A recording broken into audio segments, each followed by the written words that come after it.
Ini semua senang kasat narkoba. Kenapa? Tempat basah.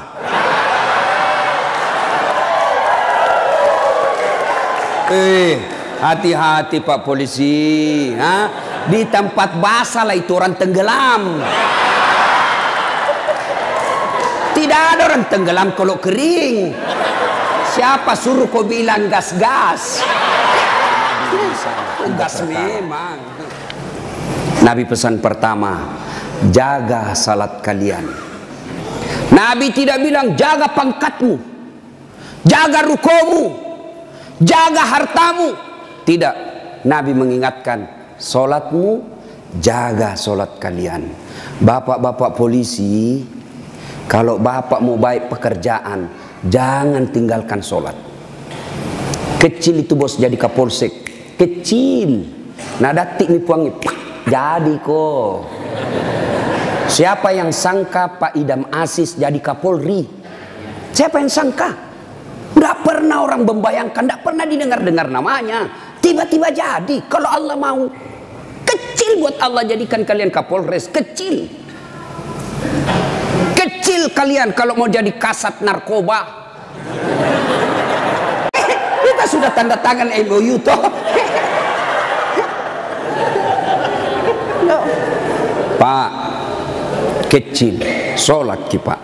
Kecil bapak punya bahagia. Ustadz, kenapa itu kasihan istriku nangomel aja nak kerja.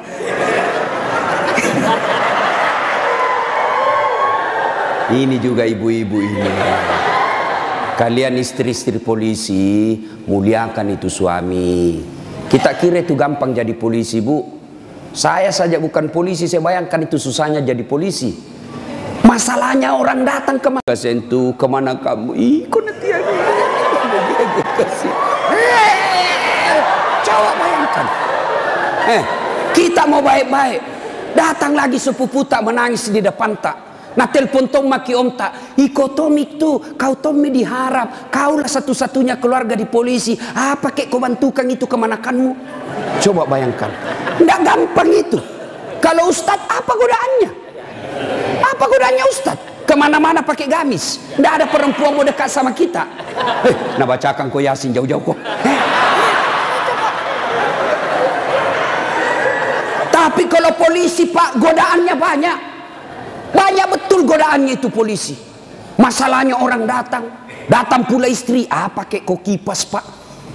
Tak kalah ada apa kayak situ. Itu tuh. Kalau kita Ustadz, siapa yang mau sogoki? Paling nasogoki telur sama soko. Apa mau nasogokkan ki? Tapi polisi subhanallah godaannya sangat besar, bebannya sangat besar. Maka disitulah dibutuhkan ibu. Pelihara suamimu. Jangan kau malah jadi tukang kompor. Apa kek, masa kita sudah 17 tahun menikah tidak pernah tongko beli gelang. Itu saja baru polisi baru 3 tahun suaminya gelangnya kayak pelik sepeda. Betul dia baru 3 tahun tapi dia sudah jual sawah warisan. Jangan Bu, sayangi itu suamimu kasihan. Jangan kau dorong dia masuk neraka. Ya. Coba kalau ibu-ibu tidak beristri polisi, ibu tidak jadi tidak jadi bayangkari. Karena ibu bayangkari, wah luar biasa mobil polisi dia pakai piarisan. Iya toh? Iya Bu. Makanya syukuri. Coba kalau ibu tidak nikah sama ibu bapak-bapak polisi, ibu bukan bayangkari, gasturi. Garis Tua Republik Indonesia. Maka bersyukur ya. Pak, jaga sholat Pak. Saya kasih contoh ya, saya kasih contoh. Kan ada komandan tak toh? Ada Kapolres. Kira-kira kalau Kapolres panggil ajudan bagaimana hebatnya? Ajudan, itu ajudan biar lagi baring-baring di kursi makan cang goreng. Ajudan, siapa? Biar itu ada cang goreng. Perintah komandan. Iya toh? Iya. Iya. Mana ada ajudan berani dipanggil? Ajudan, tunggu dulu Pak. Bilang aku diinjak lehermu. Coba. Ayo.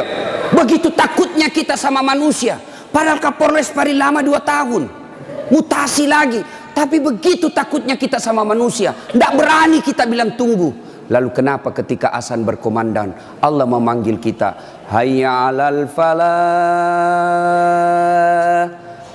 Pak polisi, sini kok, saya kasih kok kemenangan. Bapak tahu enggak itu artinya hayya 'alal falah? Itu artinya sini saya kasih kok kemenangan, sini saya kasih kok kejayaan. Allah panggil kok, sini kok saya kasih jadi kapolsek kok, sini kok saya kasih kok jadi kapolres, sini.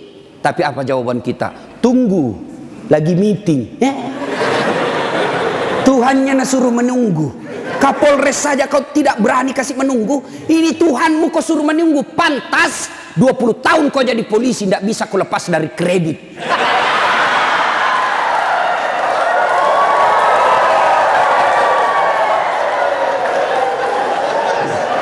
Gas memang.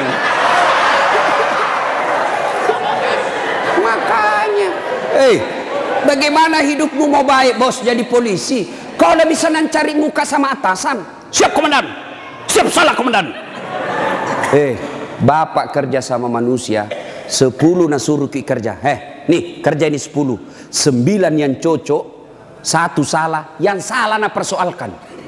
Bodoh memang kau ini. Coba, lupa itu 9 yang cocok, padahal 9 yang betul, 1 jika dosa. Bodoh memang kau ini. Itulah manusia. Kalian capek cari kelakuan baik. Jangan kau terlalu mencari muka sama pimpinanmu. Yuk kerja saja dengan baik sebagai polisi. Ada tupoksimu, ada ini kasat ini, jelas pekerjaannya. Kerja itu dengan baik, perbaiki sholatmu, Allah yang angkat derajatmu. Tapi siapa? Nah bilang ada di Jakarta, cemen lu men. Ayo, serius pak. Baiki saja sholat. Kecil pak.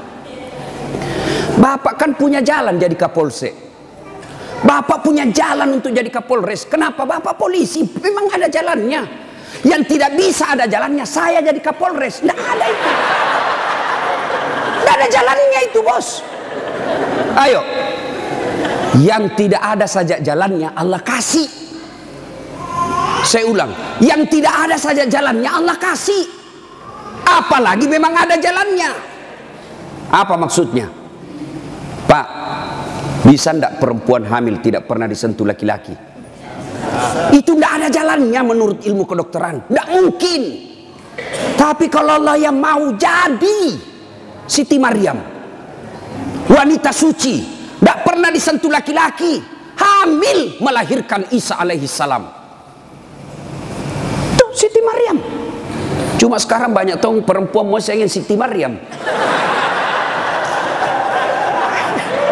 Hamil, tidak ada suaminya. Usut punya usut, ternyata selingkuh sama polisi.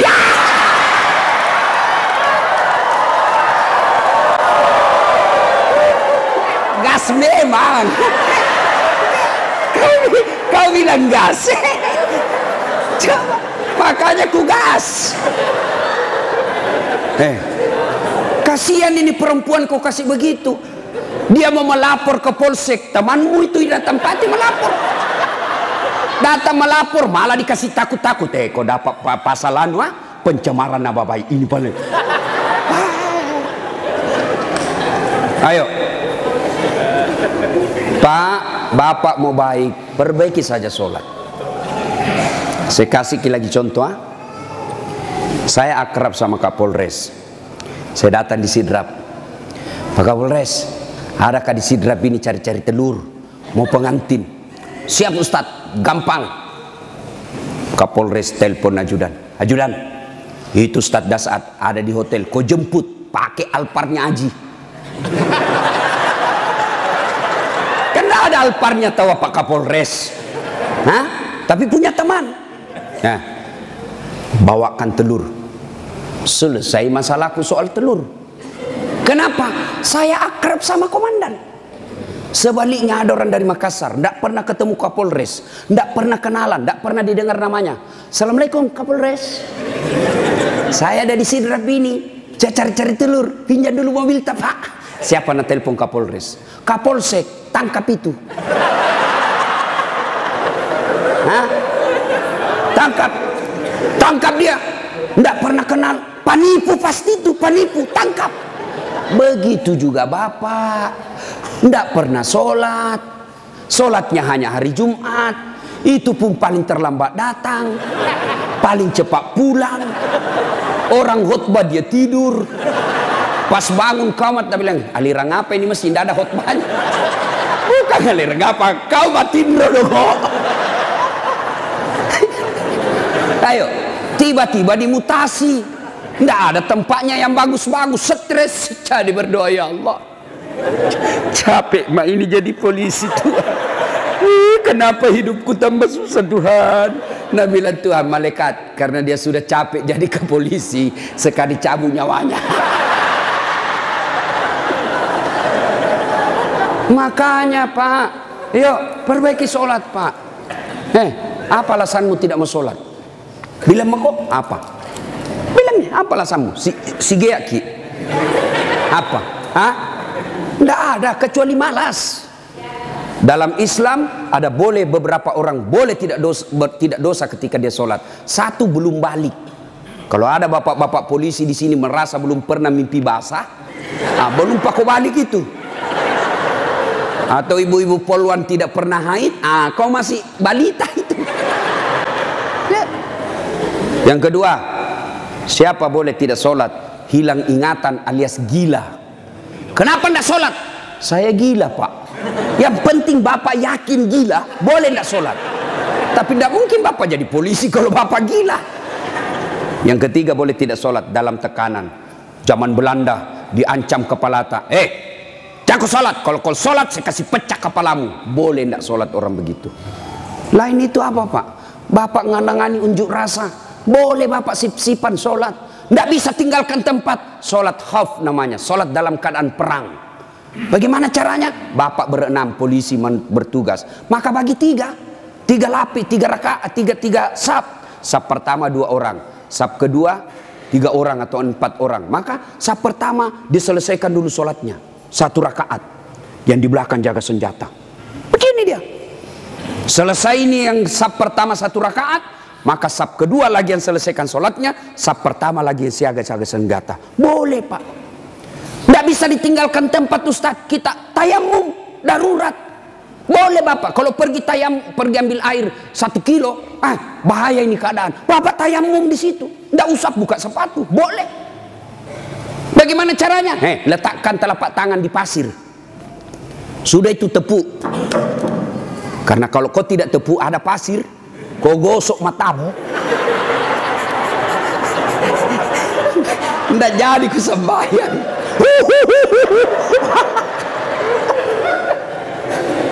Itu gunanya. Selesai. Agapi. Tidak ada alasan. Maka Bapak sholat. Maulid kali ini, yang tadinya masih malas sholat, perbaiki sholat Pak. Kecil buat Bapak, Allah kasih kita. Kecil Pak. Kecil sekali. Ini perkara dunia. Allah cukup mengucapkan kun. Itu saja itu disebut kun fayakun, jadi. Nagati lipuangnya jadi. Coba. Maka Bapak Ibu Bapak ini perbaiki saja sholat. Bapak-bapak punya anak, tidak perlu di sekolah jauh-jauh ke luar negeri. Kontrol saja sholatnya. Baik sholatnya, insya Allah anakmu akan bahagia. Satu. 2, kata Nabi, jaga perempuan di antara kalian. Nabi lagi tidak bilang jaga tetanggamu. Ini bapak-bapak juga banyak kalau sama tetangganya sopan. Assalamualaikum Ibu.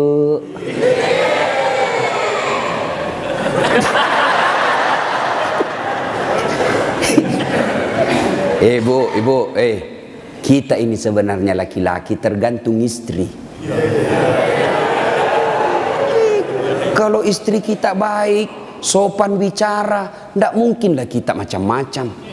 Datang mama tak kuhormati, datang saudara tak kumuliakan, pasti kita berpikir, baik sekali istriku ini, belum tentu saya dapat perempuan lebih baik dari ini. Ya sudahlah, saya sabar saja menghadapi ini.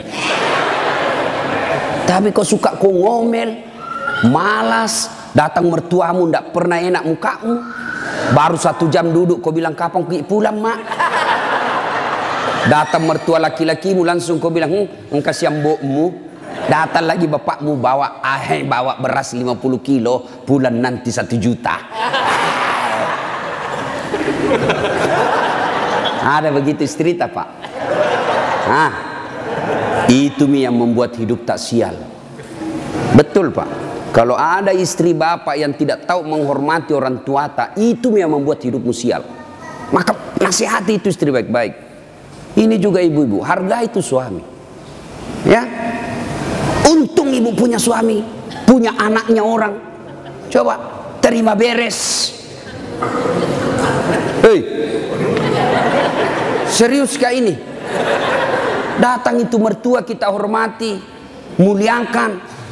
Coba ada kadang-kala ibu-ibu curhat sama saya, Ustadz, kenapa itu suamiku lebih sayang kan, kasihan satu rumah kak sama mertuaku, mertua perempuanku. Kenapa ini kasihani suamiku, sayangnya sama mamanya saya tidak. Saya bilang, sadar kok ibu, mamanya orang itu, bukan selingkuhannya, bukan istri kedua. Kalau istri kedua boleh kau bilang begitu, bersaing kok. Tapi ini mamanya, dari rahimnya itu, keluar dari perutnya, dia yang didik dia yang kasih jadi polisi, dia yang biaya, kau terima beres. Sadar, mestinya kalau begitu suamimu kau bersyukur. Ya Allah, baik betul ini suamiku. Mudah-mudahan nanti anakku seperti suamiku, tetap sayang sama saya meskipun saya sudah tua. Dengar itu.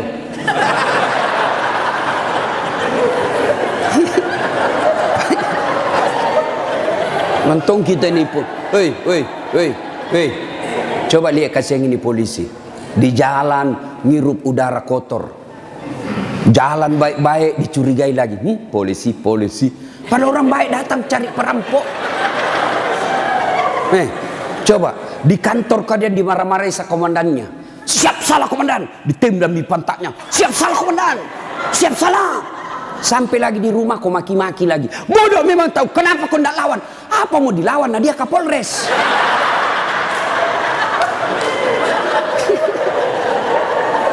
Iya toh. Ini kasih muka-muka susah semua ini kasih ini polisi. Coba lihat. Enak tong itu kalau pulang suamimu kau sayang-sayangi, kau masakan kesenangannya. Tidak bisa tiap bulan, sekali seminggu lah. Ya. Paling tidak ketika kau terima gajinya, kau telepon itu suamimu, Pak, jangkik makan di luar. Hari ini saya masak kesenangan tak untuk kita, Pak. Tanam maki spesial hari ini. Salam sayang selalu dari istrimu di rumah.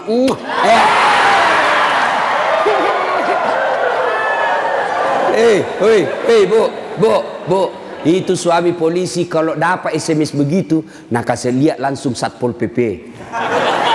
Satpol PP polisi setengah. Nah, ada di sini.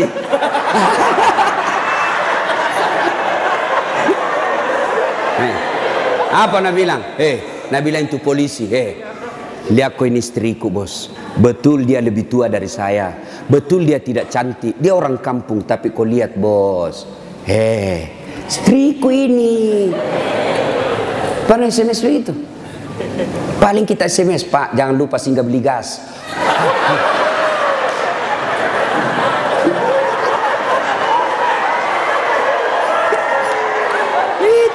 Itulah susahnya jadi suami. Tapi bapak juga kalau disuruh singgah beli gas, jangan sok-sok gengsi.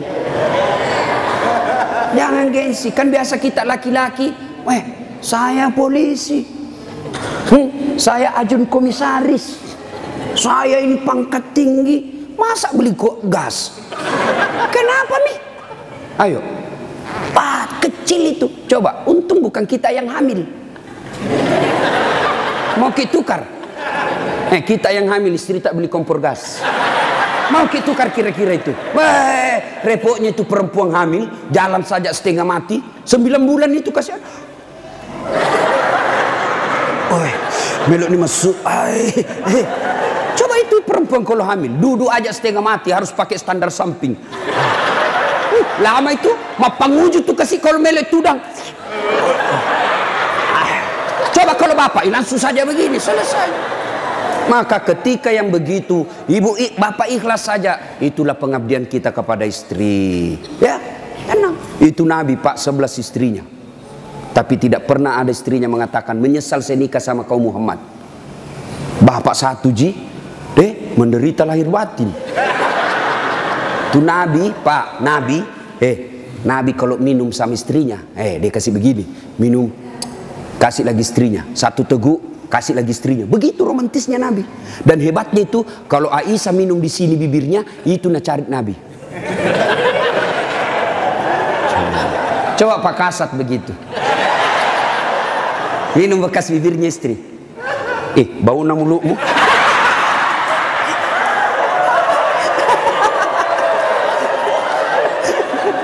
Salatullah Salamullah ala toha Rasulillah. Salatullah Salamullah ala Yasin. Satu, jaga sholatmu. Dua, jaga perempuan di antara kalian. Maka bapak-bapak polisi jaga istri. Itu kewajiban bapak. Kewajiban bapak.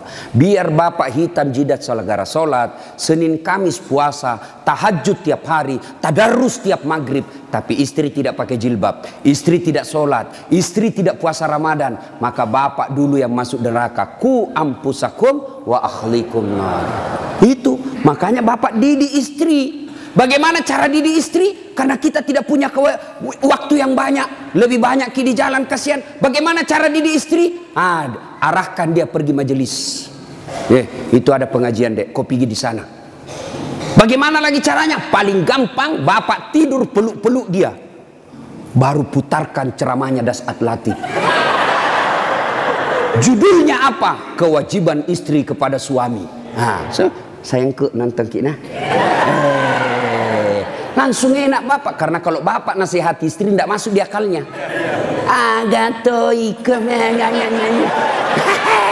Tidak masuk, iya kan? Karena bapak lebih sering tipu istri daripada. Bagaimana dia percaya? Kita juga ibu, bagaimana tidak ditipu ki? Karena suka ki marah-marah. Jujur ki, marah kok ya lebih baik dibohongi kau supaya senang perasaanmu. Kenapa kau bohong? Selama ini kau bohong. Ku sayang kau, tidak mau kau duka perasaan. Kau bohongi kau. Sekarang kau tahu ya itu takdir burukmu. Kan kita terpojok ki jadi bohong maki. Sama saya ada temanku SD, masih selalu kena telepon sampai sekarang. Cinta-cinta monyet dulu di kampung. Setelah saya lihat banyak viral, tambah populer kila dase. Itu di Makassar gitu nama aku Dasat Latif. Kalau di kampung Ladase.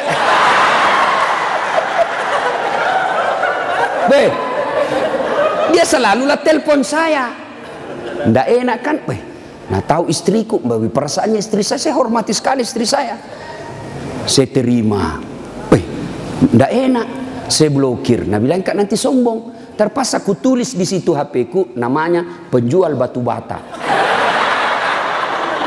Jangan kau shooting ibu, nanti sampai sama istriku. Bunyi itu telepon. Nah lihat istriku, Ustadz, ada panggilan tak? Dari siapa sayang? Penjual batu bata. Wah. Saya bilang, dia bilang, saya angkat. Oh jangan kau angkat, tagihan, ndak cukup uangku itu. Istriku kalau bilang uang, ndak mau dia karena nanti uang belanjanya saya ambil. Jangan angkat. Jangan angkat Ustaz, jangan maki, belum cukup uang. Selamat saya.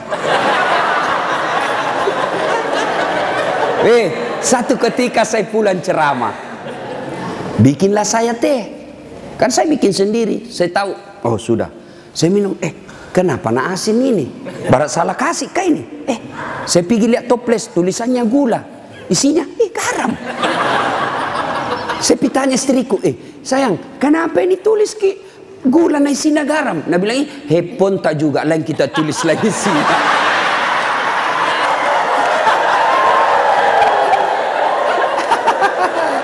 Ibu, sudah tahu rumusnya toh? Pak, jaga istri kalian, jaga. Gimana caranya? Ajari terus, nasihati terus, nasihati terus. Tapi bapak tidak mungkin bisa didengar istri kalau bapak saja kelakuannya tidak baik. Tidak mungkin. Maka untuk menjadi baik kepada istri, bapak dulu yang harus bagus. Bapak dulu yang kasih contoh sholat 5 waktu. Kalau perlu bangun subuh-subuh sama-sama. Sayangku, yuk peluk dengan baik, cium pipi. Nah bilang apa aja dia mau dicium stas ngoro mak bau tong bebenya stas. Pak, kalau perlu bapak angkat itu istri. Sholat subuh sayang, bareng-bareng, sholat jamaah. Meskipun bapak pangkat paling rendah di Polres, tapi ibu bapak lakukan itu mulia di hadapan Allah. Angkat istri, ayo sayangku, sholat bareng-bareng, berjamaah, bapak imam, istri makmum. Jangan baca yang susah-susah, yang pendek-pendek saja, ya? Karena yang susah-susah nanti tidak mau sampai. Nak baca Al-Kafirun, wala antum abiduna ma abun, wala ana abidum ma abattum, wala antum abid. Mulai curiga istrinya. Wala antum abidu, wala ana abidum. Pas selesai sholat, ibu juga kalau selesai sholat kasih semangat suami. Sabar ki pak, memang begitu kalau baru pertama orang sholat. Insya Allah ke depan tidak. Jangan malah dimaki-maki. Bodoh memang kau ini polisi dongo. Apa kau tahu kau bilang? Nah bilang suami tak jamin lagi sembahyang deh. Kau situ. Bu, pulang suami tak ibu. Kita tahu sudah mau masuk maghrib. Datang suami tak sudah sediakan sarungnya. Sediakan kopiahnya, sediakan bajunya untuk sholat, baju koko. Begitu datang, Deng, mandi ki, ini kita pakai sholat maghrib. Ayo kita pergi sama-sama di masjid. Nyaman ibu, suami istri jadi polisi, dapat gaji tiap bulan. Kalau begini kita lakukan, bahagia hidup tak. Meskipun kita tak putar-putar saja di sidrap. Enak pak. Ini istri suka ngomel, suami tukang tipu, kredit tidak pernah berhenti. Kapan enak hidupmu? Ayo, maka perbaiki ini, saling menjaga. Suami nasihati istri, istri ingatkan suami. Itu rumah tangga yang bahagia. Dan yang ketiga kata Nabi, ucapan yang beliau keluar dari bibirnya, ummati, ummati, ummati, umatku, umatku, umatku. Begitu sayangnya sama Nabi. Sayang Nabi sama kita. Nabi tidak mengucapkan Khadijah, Khadijah, Khadijah.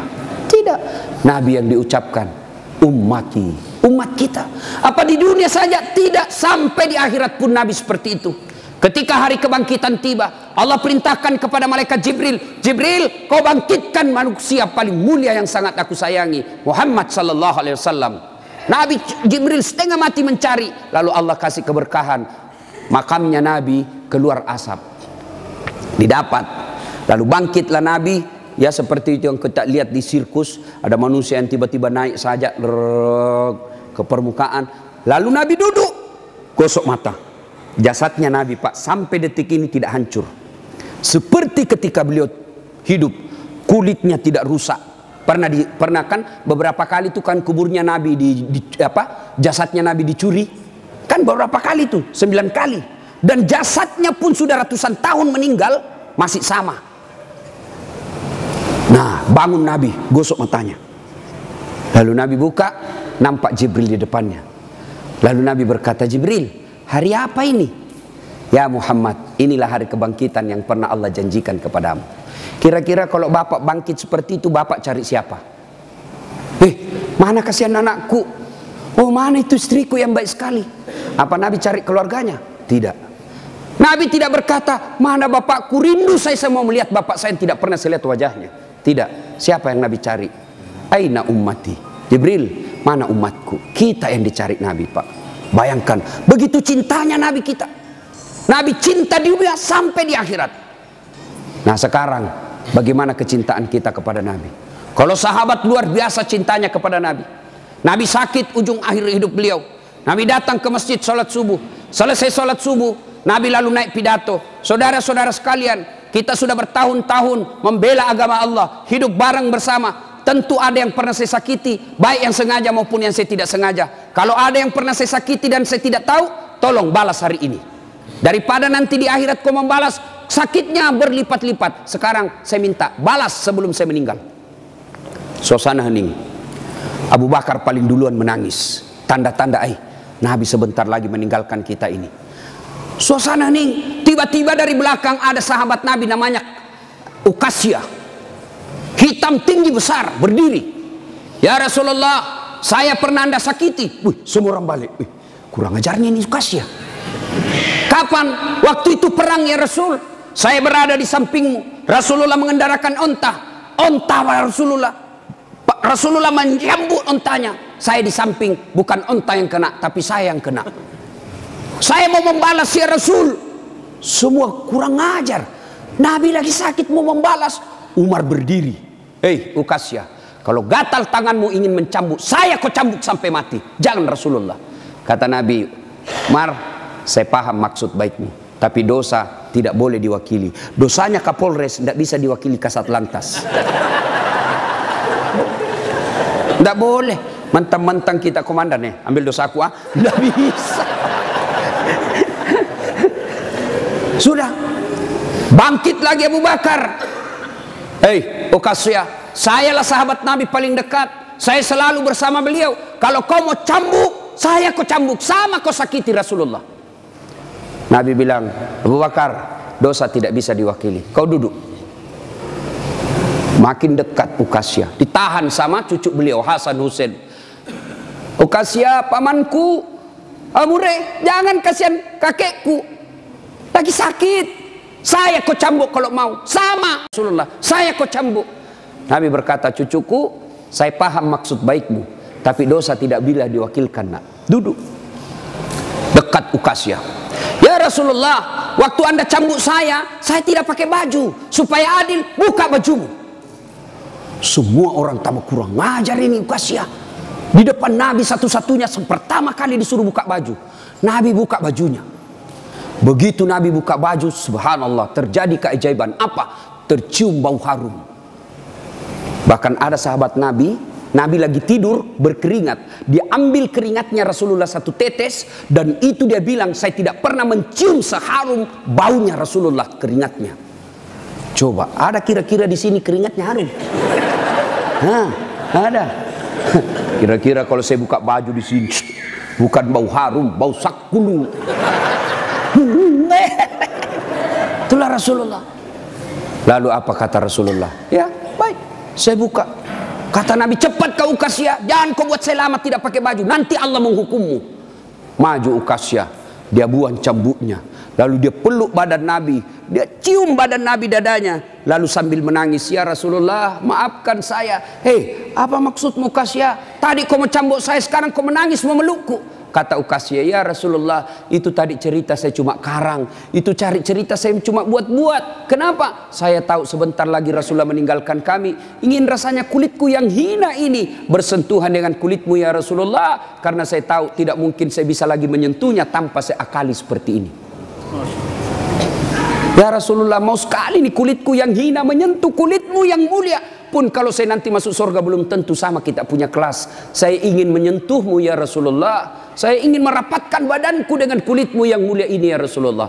Nabi lalu meneteskan air mata dan berkata, saudara-saudara sekalian, kalau kalian mau tahu temanku di akhirat kelak, inilah karena cintanya kepada Rasulullah Muhammad sallallahu alaihi wasallam. Rasulullah luar biasa cintanya kepada kita. Lalu kalau Bapak cinta kepada Rasulullah, muliakan Rasulullah dengan cara apa? Pelihara warisannya. Apa warisan Nabi? Bukan istana. Apa warisan Nabi? Al ulama'u warisatul anbiya. Muliakan ulama. Bapak-bapak polisi, gunakan kekuasaanmu untuk melindungi pewaris para nabi, bukan pewaris pejabat. Lindungi pewaris para nabi supaya kalian nanti di akhirat ada yang bernyamamu, melindungimu ketika pada saat itu tidak ada lagi perlindungan. Rasulullah pewarisnya bukan gubernur, Rasulullah pewarisnya bukan presiden, Rasulullah pewarisnya bukan Kapolri, tapi pewarisnya Nabi adalah ulama. Muliakan ulama karena sama saja kalian memuliakan Rasulullah. Tidak usah kau muliakan Dasat Latif, tidak usah kau muliakan kiainya, tapi muliakan ilmu yang beria. Kalian tahu halal haram bukan dari Kapolres. Kalian tahu halal haram, rukun-rukun iman, rukun-rukun haji bukan dari Kapolri, bukan dari sekda, bukan dari bupati, tapi kalian mengetahuinya dari ilmu-ilmu para ulama. Ini saja tausiah kita, mudah-mudahan ada manfaat. Saya ingin berlama-lama, tapi saya harus ada di Makassar pukul 11 karena saya harus perjalanan lanjut ke Kolaka. Terima kasih Pak Kapolres. Saya doakan Bapak beserta istri sehat walafiat, diberikan kemampuan dan kesanggupan untuk menjaga wilayah hukum Sidrap dan sekitarnya. Bapak-bapak polisi, saya berdoa semoga Bapak sekalian selalu dititipkan iman dalam hati, sehingga Bapak betul-betul menjadi pengayom, pelindung, dan pelayan masyarakat. Insya Allah, luar biasa pekerjaan Bapak. Kalau Bapak melaksanakannya dengan baik, Bapak ini bertugas sebagai Umar bin Khattab, menegakkan hukum. Luar biasa. Kalau saya paling hanya bisa menganjurkan di mimbar, tapi kalau Bapak polisi mampu mengamalkan langsung. Saya jangan minum khamar, jangan narkoba. Nah, dengar anak muda, tapi kalau Bapak bilang jangan narkoba, langsung ditangkap masuk penjara. Bapak lebih hebat dalam dakwah daripada ustadz. Kalau ustadz di mimbar teriak-teriak, jangan minum khamar. Kita lihat peminum khamar, paling dibilang, dede, mabuk sirona muda. Tapi kalau Bapak polisi dapat langsung bisa disegik, borgol, bawa ke penjara. Nah, ibu bapak, saudara-saudara sekalian, mudah-mudahan ada manfaat. Lebih dan kurangnya mohon dimaafkan.